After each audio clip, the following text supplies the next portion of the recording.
Alors, mes chers amis, pour ce nouveau cours de Torah aujourd'hui, tout d'abord, ce cours il est fait à la mémoire de René Batbella. René Batbella, dont elle a rejoint le monde du Hémet, le monde de la vérité, il y a quelque temps. Et j'ai passé Baruch Hashem un Shabbat extraordinaire chez mon cousin et sa femme. Et c'est la grand-mère de la femme à mon cousin. Et donc j'ai voulu lui dédier ces quelques mots de Torah pour sa grand-mère René Batbella, que ces mots de Torah soient pour l'élévation de son âme, et que de là où elle est, c'est-à-dire au Gan Eden, elle puisse envoyer à sa famille ainsi qu'à tout le peuple juif, où qu'il se trouve, en Israël comme en diaspora, toutes les brachot, toutes les bénédictions, depuis le trône céleste jusqu'à nous. Et la plus grande des brachot, la plus grande des bénédictions, c'est de nous envoyer très vite Mashiach Tzidkenu, et le Bet Amikdash, Triat Ametim, la résurrection des morts, où on pourra la revoir, elle, René Batbella et tous nos chers disparus, pour ne plus jamais les quitter. Amen Kenny Ratson. Et je ne vous ai pas enregistré de cours depuis mercredi soir. Jeudi soir, j'ai vécu une chavaya, une expérience rouchanite, spirituelle incroyable. C'est la raison pour laquelle, même si ça n'excuse en rien, mais jeudi soir, Farbrengen, c'était pas Farbrengen comme les autres. C'était pas une réunion chassidique comme les autres. C'était le Farbrengen, la réunion chassidique, liée à la date qui était celle d'aujourd'hui, Shabbat, Chai Elul, le 18 du mois d'Elul, une date à laquelle où le Baal Shem Tov, le fondateur de toutes les chassidoutes, est né. Également une date à laquelle où l'Admour Hazaken, le fondateur de la chassidoute Chabad, Rabbi Shneur Zalman de Liadi, il est né également ce jour-là. Donc deux grands maîtres de la chassidoute, deux grands maîtres du peuple juif en général, sont nés aujourd'hui Shabbat, Chai Elul, 18 Elul. Ce soir on est déjà le 19 Elul, mais le rabbi dit toujours qu'un temps juif c'est 3 jours avant et 3 jours après. Donc on est encore dans cet élan de Chai Elul qui apporte la chayout, la vitalité, non seulement à ce dernier mois de l'année, mais également à toute l'année à venir. Et donc jeudi soir, à cette occasion, est venu nous parler le fils de Rav Groner, le fils d'un des secrétaires personnels du rabbi, le fils de Rav Groner, qui est venu nous parler sur le Chatzar du rabbi, comme il a appelé, que lui, enfant de Rav Groner, enfant d'un des secrétaires du rabbi, eh bien, il était dans la cour, c'est-à-dire dans l'intimité même du rabbi, dans l'intimité même du rabbi.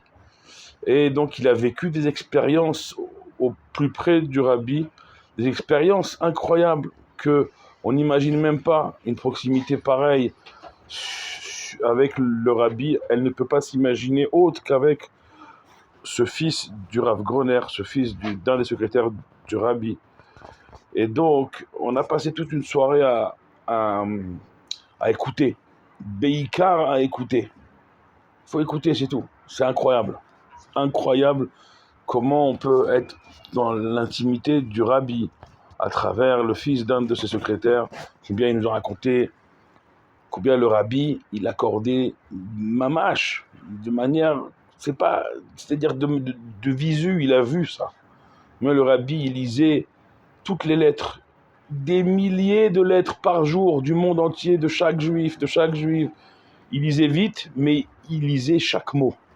C'est pas humain de lire à cette vitesse, d'en retenir chaque mot, de répondre à chaque lettre personnellement, et d'avoir le temps, et pour les lettres, et pour l'étude, et pour les audiences privées, pour les audiences publiques. Il n'y a pas assez d'heures dans une journée de 24 heures, et pourtant le rabbi, qui avait Reia Elokit, qui avait une vision divine, ça ne peut pas s'expliquer autrement. Un homme normalement constitué ne peut pas tenir cet emploi du temps. Et il a vu de ses yeux combien le rabbi, pour vous donner un exemple qu'il a dit, que le rabbi, pour que le maximum d'argent et tout l'argent aille dans la tzedaka, combien il marchait pendant 22 ans avec des chaussures trouées. Imaginez-vous, on parle du rabbi. Combien de chassidim, combien de juifs dans le monde auraient voulu offrir ne serait-ce qu'une paire de chaussures au rabbi. Le rabbi a refusé tous les cadeaux. Tout doit aller à la tzedaka. tout doit aller pour les pauvres, tout doit aller pour ceux qui ont besoin. Le rabbi ne mangeait pas de la journée, il mangeait le matin un verre de thé, le soir avec son épouse pour, pour le kavod à son épouse, la rabbanite Chayamushka. Et l'un, il s'inquiétait pour l'autre. Et il y avait une inquiétude du rabbi pour la rabbinite, de la rabbinite pour le rabbi. Un couple incroyable, un couple que le rabbi, le seul moment où il détendait son visage, c'était quand il buvait le thé avec son épouse. Et son épouse, c'était un niveau aussi. C'était déjà son épouse, l'épouse du rabbi, la fille du rabbi précédent, la fille du rabbi Rayatz, la fille du rabbi Yosef Yitzhak, le rabbi précédent. Et que sa maman aussi, c'était une tzadéket, c'est une lignée. Pourquoi on appelle Schneerson tous les Rebbeim Chabad? Parce que Schneerson, en anglais, ça veut dire le fils de Schneor. Schneor qui est le premier rabbi Chabad. L'Admour Hazaken, rabbi Schneor, Zalman de Liadi, les Alter Rebbe. Et jusqu'au Baal Shem Tov, comme ça, c'est extraordinaire. On a passé une soirée extraordinaire. On a écouté l'intimité, on était dans l'intimité du rabbi, on fermait les yeux, on était chez le rabbi avec le rabbi. Après cette soirée, on a poursuivi chez Rachel Imenu. Imaginez-vous l'élévation spirituelle incroyable. On a commencé la soirée avec le fils d'un des secrétaires du Rebbe, Fabregen de Chai Elul. On poursuit la soirée avec les Selichot au kever de Rachel Imenu. Rachel, notre maman. Les enfants ont chanté les Selichot, la main sur le kever de Rachel. Les enfants ont chanté les Selichot, la voix, le souffle des enfants, avec les grands derrière eux, les chauffarot, le son du chauffard sur la tombe de Rachel Imenu. Incroyable, de monde, mes chers amis. Combien Rachel mevaka albanea, on l'a vu de nos yeux ce jeudi soir. Combien Rachel, notre maman, elle pleure sur ses enfants, sur le Ham Israël, sur nous. Combien on a besoin de sa protection par son grand mérite. La protection de Dieu par son grand mérite. Donc, on a fait... Non. Et attendez, c'est pas fini. Parce qu'on finit Rachel Imenu. On finit jamais Rachel Imenu, bien sûr.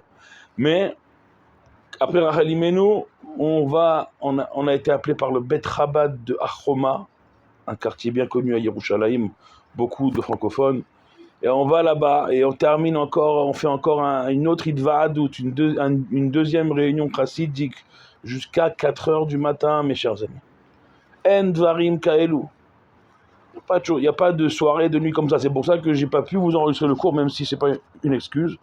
Et ce Shabbat, un Shabbat également incroyable, Shabbat Chai Elul, donc c'était aujourd'hui. Shabbat plein de chants, de nigunim, de divrei Torah, de divrei Chassidut.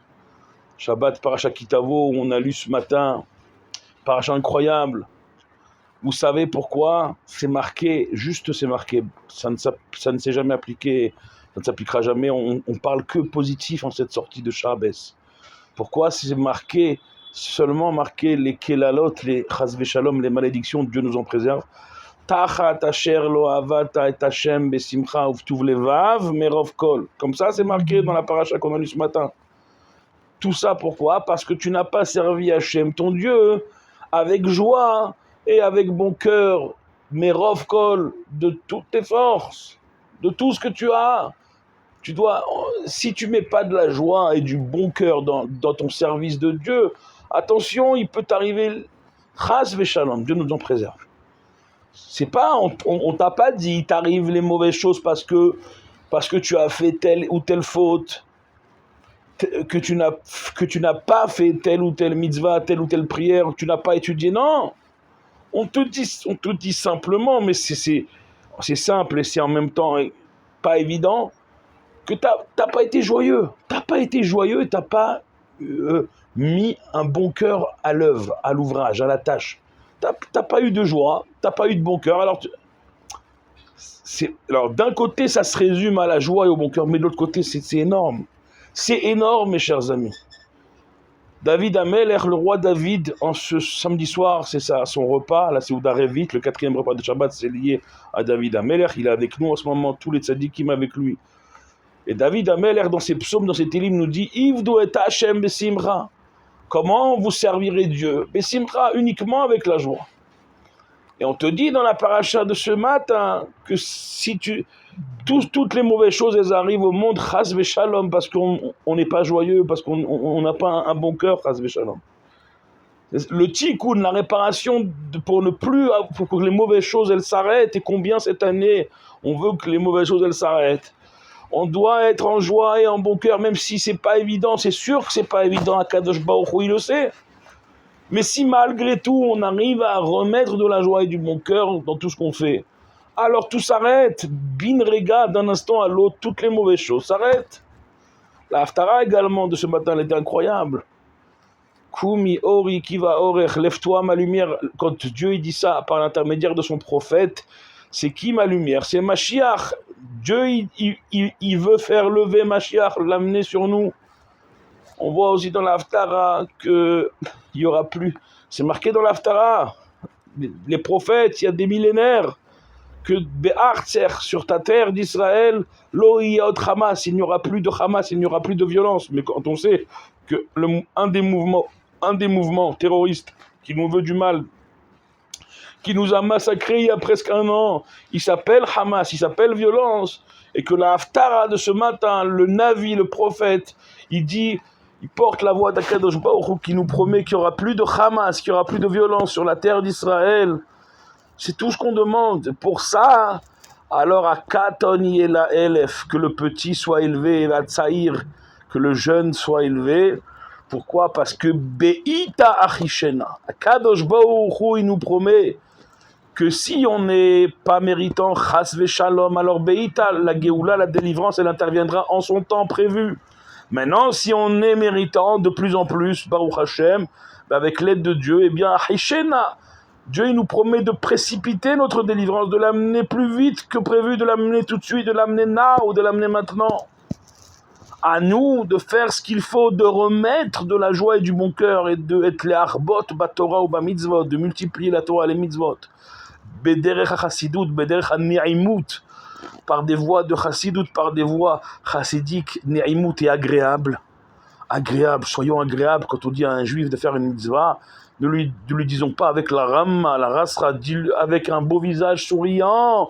On dit mon frère juif, ma soeur juive, Akadosh Baruch Hu, il t'aime tellement qu'il t'a donné sa Torah et ses mitzvot pour libérer le monde, que par ta petite mitzvah, si petite soit-elle à tes yeux, parce qu'en fait chaque mitzvah c'est énorme, eh bien tu peux faire pencher définitivement la balance du monde vers sa délivrance, vers sa délivrance, vers sa délivrance 3 fois, pour qu'Akadosh Baruch Hu il entende nos prières, et que pour que par l'Eilou Nishmata, pour l'élévation de son âme et par son grand mérite à René Batbela, on puisse avoir la délivrance dès ce soir, dès maintenant, que ces paroles soient pour l'élévation de son âme, pour l'élévation de l'âme de tous ceux qui sont tombés ces derniers jours, ces derniers temps, que très bientôt avec Mashiach, le Beth Amikdash et la résurrection des morts, on les reverra tous et toutes debout devant nous vivants pour ne plus jamais les quitter. Amen. Keni Ratzon, Shavua Tov ou Mazal Tov, Agut Tevor, Agut Gizun Tevor, Baruch Adonai Leolam.